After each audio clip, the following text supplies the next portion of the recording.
another lecture, which is lecture 5 of our course Sociolinguistics. Now in this lecture we are going to talk about media voices, accent and register. We are going to define those terms. Then we need to talk about variation in register. Our next point will be public participation in the media, then language, society and virtual power. Social identity will be also considered under this point. Then we move to considering the etiquette used when a person is online, and the term for this is called netiquette. Cyberspace is socially powerful community will be the last point we discuss for this chapter before we move to next chapter, which is language and gender. In this chapter we will consider how language, especially English language, is sexist. Then we talk about the characteristics of sexist language, and we consider symmetry and asymmetry in English language sexism.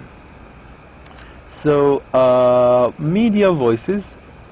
What accent is used in the media? Now the word accent can refer to received pronunciation, BBC English or mainstream RP. Now once you say an accent, this can mean received pronunciation, and the word received here means accepted. So when I say received pronunciation, it means accepted pronunciation, a pronunciation that is accepted all over the world, all over the countries that speak English. Another term, now the word received pronunciation is usually abbreviated as advanced RB, because R stands for received and P for pronunciation. So I would say advanced RB for short. Then this gives rise to another term, which is BBC English, which is the English language that you hear when you listen to a British speaking news commentator or news presenter, and another term which is mainstream received pronunciation. Now we are going to study those terms one by one and see how they differ from one another. The term number one, which is received pronunciation, which we have abbreviated to advanced RP, it refers to the accent used by the educated and wealthy people. It gave no indication of what part of the country the speaker came from.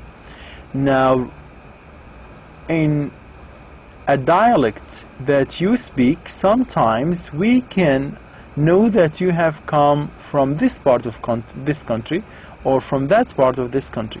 But if you use an accepted, received pronunciation, your language will not tell us, it will not show us any indication that you belong to this part of the country or to the other part of the country. So when you use received pronunciation, you are not giving us an indication that you belong to this country or to that country or to this part of this country. So there is no indication through language that this accent belongs to a certain area of the country you have come from. We move to another term, which is BBC English, which is a pronunciation of British English based on the speech of the upper class of the southeastern part of England. The other term, which is mainstream pronunciation or mainstream received pronunciation, it is an accent which sounds less formal than the advanced received pronunciation, and is the one that most people in Britain generally hear when they listen to news readers or when they listen to news readers on their national TVs. So mainstream received pronunciation and advanced received pronunciation are almost the same. However, the mainstream received pronunciation would look less formal than the advanced RP. But again, both of them will not give an indication that the speaker belongs to this geographical area or to this particular city or part of the country.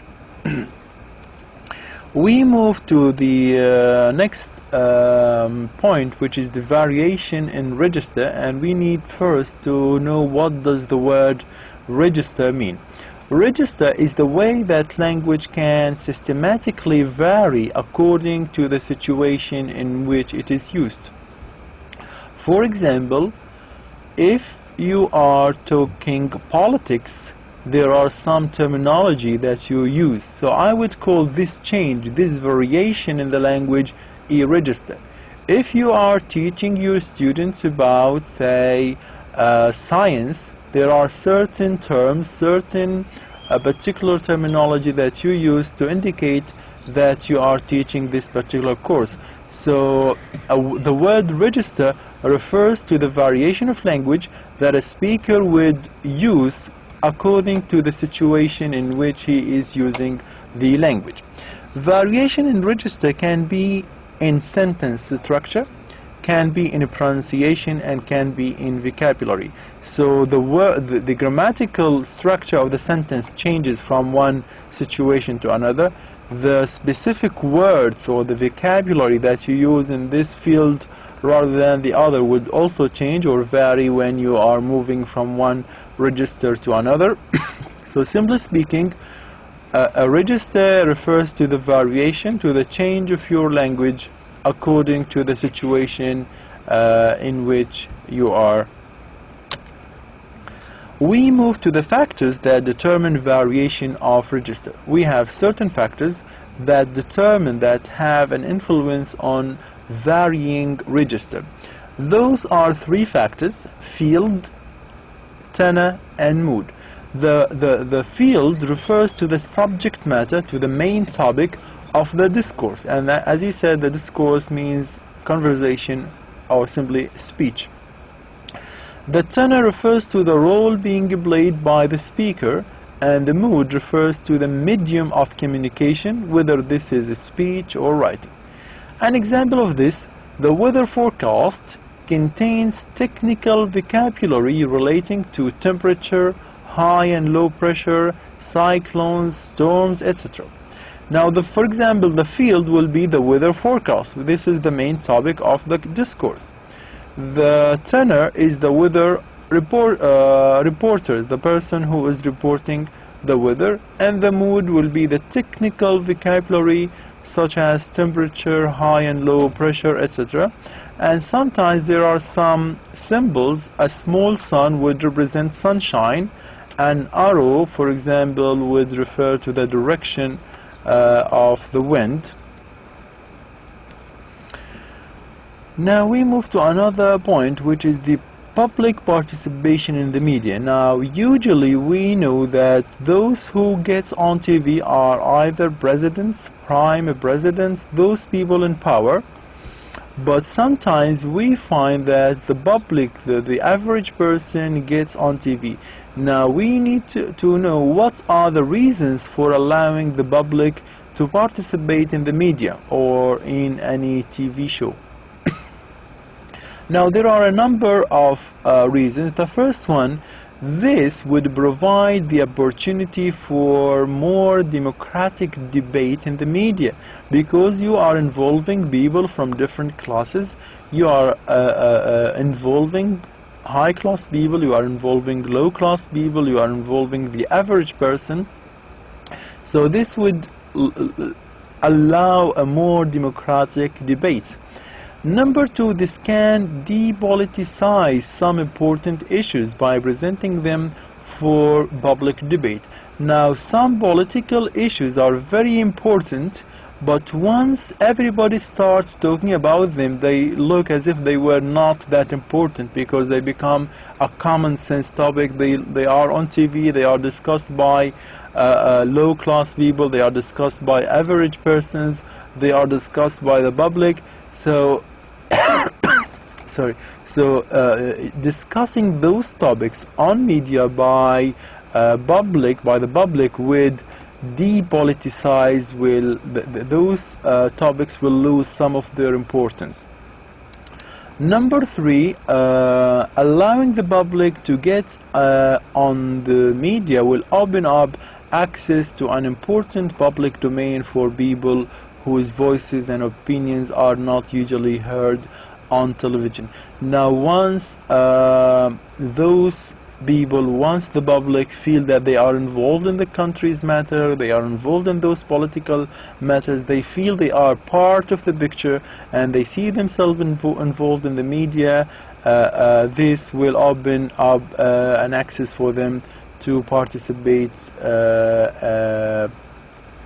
in contrast to those people in power. So not only people in high authority, or not only the ruling authority has the power to appear on TV, but also the public can also get this chance.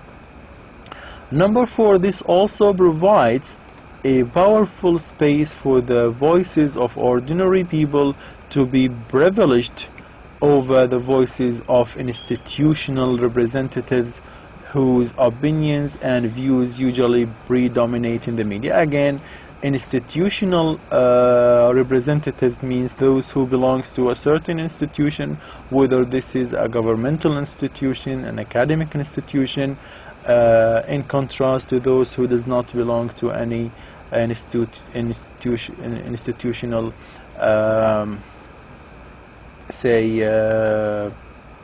institutional representation that they belong to. So this provide a powerful space for the voices of ordinary people to be privileged by allowing them to appear on the media, so that they feel equality with the people, or with the people who are in power, or the ruling authority of the country they are in.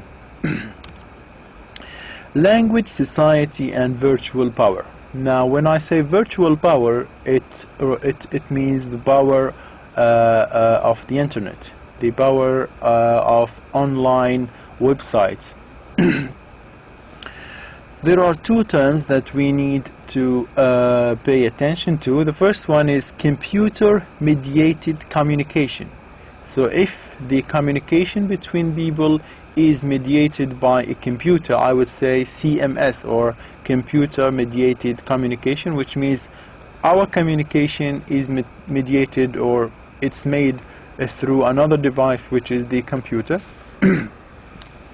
So this includes different forms of interaction or communication, ranging from email to a news group. So many people nowadays have a group of certain field they want to belong to, a group of news, a group of linguists, a group of teachers, and they make a virtual website, and they classify or organize themselves into forums or into groups or chat rooms. So when I say computer mediated communication, it refers to this particular type of interaction.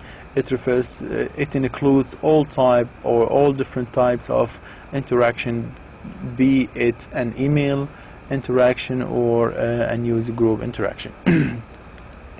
Now, for many people, when they are online, they feel, or they have the feeling that their identity is hidden, because nobody knows that they are online. They can use names which are not their names, so they feel that their social identity is hidden.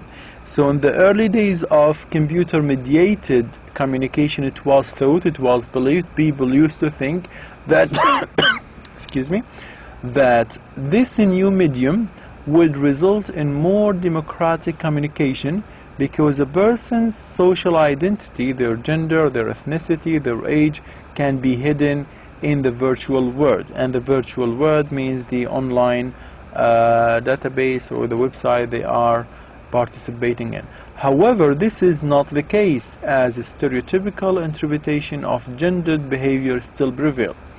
Now, what does that mean? When you go onto the internet and you communicate with a person, you believe that because this person does not know you, does not know which country you belong to, and he even or she even does not know whether you are a male or female, you feel that your social identity is hidden. But this is not always accurate, because people can judge you not according to what you tell them, but according to the speech that you use. For example, if you use certain speech, they can stereotype you as being male or female, etc. So you can disguise your identity on the net. The people you interact with, though you can hide your identity online, but the people you will interact with still make assumptions about who you are based on what you say and how you say it, etc. Now we move to what's called netiquette, and this is a term, abbreviation or short for network etiquette, that when you are online there are certain rules, there are certain etiquette that you want to, or you have to adhere to when you are communicating with somebody on the other end, or if you are at this end, another person communicating with you at another end. So what are those rules? What is a netiquette? So netiquette refers to the rules that attempt to control social interaction in the virtual world, and virtual world sometimes also is referred to as cyberspace, which is basically the internet. So netiquette is a group of rules, or it refers to the rules that attempt to control social interaction in the virtual world. The example: there are rules and codes of behavior which have developed in order to control the way members of a community behave, as in chat rooms. So if you are in a chat room, and because your social identity is hidden, and because you do not know the person, and because there is nothing preventing you from saying some specific words, be it abusive language, or using some aggressive verbal behavior, or sending unwanted long messages. So you think that you can do this, but in fact there is what we call netiquette, which refers to the rule that attempt to control the interaction online or on the internet. And as we said, we call this netiquette. Many news groups have a frequently asked question. If you go to any website, usually there is what's called a frequently asked question, which they abbreviate as FAQ, which is an abbreviation for frequently asked questions, the questions that everybody usually would ask about, which is usually a file giving you all those rules so that you familiarize yourself with them before using this website or this chat room or another. So for example, if you use an inappropriate behavior, you can be sanctioned. People can exclude you from that room. If you, for example, use aggressive verbal behavior, you might be excluded from that group. This is usually called flamming.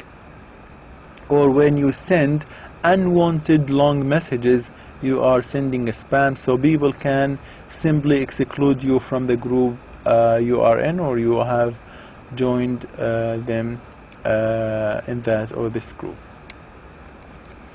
Next we will talk about cyberspace, which is a socially powerful community. Now we know that we are talking about a virtual world, and this world is online. It is not physically there, it is virtual. But how powerful this world is, how social this world is. Diverse groups of people who participate in a protest and campaign via the internet can be socially and politically powerful. So how can this have real power in reality? So if you are virtually communicating, virtually complaining, virtually writing, but how can this be powerful? The example we have here is a case of database such as marketplace households, which list details of people and the items they buy. Now, certain countries usually, or say sometimes, in fact, release these information, release the database of the customers and what they have bought, what items they have already bought. So those informations which for their customers, which belongs to the people who were customers of this marketplace, for example, they do not want their privacy to be released. They do not want people to know what they have bought. So they think of this as their own privacy, and they do not think that any company has the right to publish or to release this information. And this can result in an intense debate about privacy, and the debate is not only in a newspaper but across internet news groups and bulletin boards.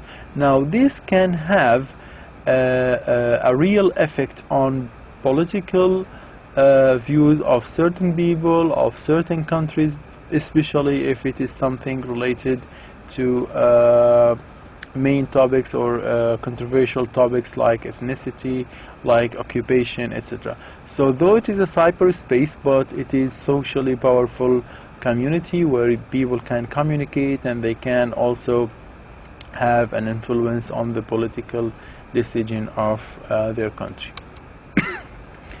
Now we move to another chapter, which is language and gender. And in this chapter we will discuss three main points: the asymmetrical representation of women and men.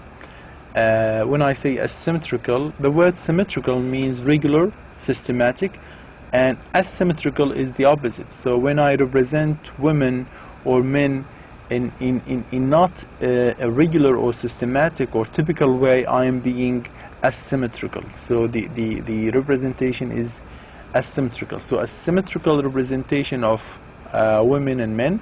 Then we talk about why language can be considered sexist.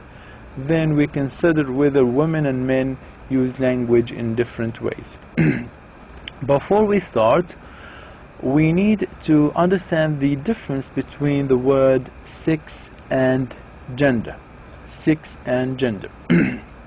The word sex, simply speaking, refers to the biological category which is usually fixed before birth, because once we come to life we know that, or even before we come to life, we know that this person is either male or female. So this is their sex. The sex of the baby is either boy or girl. So sex is a biological characteristics of human beings where we can know that they have this sex rather than the other sex. They are male or they are female. So this is fixed. It doesn't change. We cannot change our sex from being male into females, of course, unless there is an surgical operation, etc. But this is not our concern.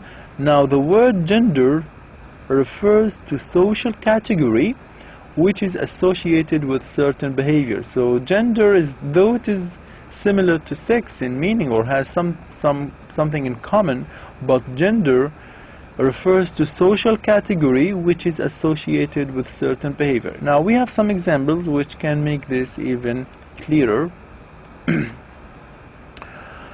A sexist language represents women and men unequally. If I say some person is sexist, this means that he would support one sex rather than another.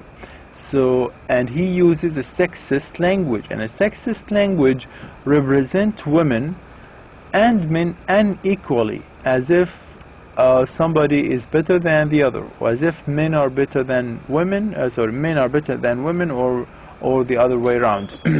As if members of one sex were somehow less completely human or had fewer rights than members of the other sex.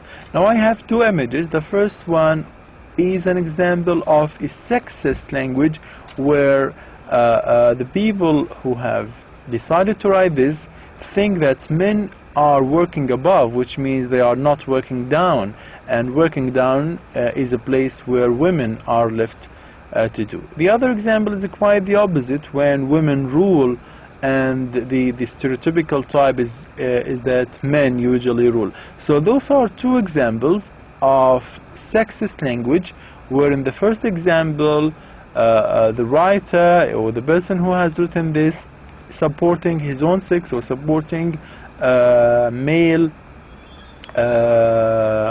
rather than in the second example where women rule is supporting female. Now, what are the characteristics of a sexist language? Sexist language presents stereotypes of women and men, sometimes to the disadvantage of men, but more often to the disadvantage of women. Let's have this example. The most common stereotype about women's speech is that women talk a lot. So women are stereotyped as being chatterboxes. They talk a lot. They have always time to speak and have long conversation with one another. So this is one stereotype of women. Another example, which is a stereotype of men, is that men are strong and do all the work. Another example, husband work, wife stays home. So usually men work out, but women work in. Men still hold more high status occupation in this society. Example, most presidents around the world are men. So this is one characteristic of sexist language where it portrays, it describes men as those who have high status occupations or high status professions in the society. And if you consider those professions which consider very of a high status, be it president, prime presidents, head of meetings, they are usually men, and most presidents around the world are men, not women. Men still own more property and earn more than women. So those are some characteristics of how a sexist language would represent man and women with the advantage of one against the other. How English is sexist? Do we consider the English language as sexist? In other words, is English inherently sexist? Is the English language typically a sexist language? So sexist language can be discussed in 2 points. So we are going to discuss whether English language system is inherently sexist, and we are also going to talk about some ways of using language or sexist. So the ways where language use is being sexist. So 2 points. Point 1, whether a language is inherently a sexist system, and point 2, the ways in which language shows sexism. So point 1, we are going to consider to what extent English is inherently a sexist language. And to answer this question, we need to look for symmetry versus asymmetry in the vocabulary or lexis. Now, what does symmetry versus asymmetry means with relation to gender and sex? If you consider the following group of examples, symmetry and asymmetry. Now, the first group, we have the word man, which is generic, and when I say generic, it means men and women, because we can usually say man has lived on earth for a very long time, and this means that not only man as a male human but also as a female, because when I say man, it is a generic term. We also have another term for female, which is women, and we have a specific term for male, which is also man. If it is a young man, we call it child, and if it is a young female, it is a girl. A young male would be a boy. Now if you look, this is very symmetrical. There is a specific term for each category, but if you consider the other example where we have asymmetry, for a woman we have 3 titles: Miss, MRS and MS. But if you consider man, there is only this MR, which is an abbreviation for Mr. or Master, etc. So an adult male is represented as MR, but an adult female has 3 titles. Now this is an example of asymmetry in the language. This is an example of sex in language, where language is being sexist. So there is no symmetry in the case of representing the titles of male and female. Now how this is important: any woman who gives her preferred title on a form is revealing far more information about herself than a man does. Now if you ask a woman, are you a Miss or a Mrs.? Now these titles will reveal a lot about her, a lot of information about her, because if she says I'm a Miss, M-I-S-S, it reveals that she is unmarried, she is still a virgin, or she has not got married yet. And the other title, which is MRS, indicate that she is married. But if she says MS, this does not reveal marital status. This term MS is in line with the title used for men or for male, which is MR, because if you say this is Mr. Ahmed, we do not know whether he is married or not. And again, if you say this is MS Sally, we do not know whether she is married or not. But this MS can mean she is divorced, she is a feminist, she is a supporter of feminism movement. This actually gives more information about her political opinion. Now men do not face this situation, as the term MR or Mr. does not indicate all information we find in the term we use for women, which is MRS, MS or MISS. For next lecture we will discuss the following topic, which is a continuation of what we have started today, where we move to discuss some ways of using language are sexist, or the examples that shows language or specifically English language as being sexist. Thank you very much for today.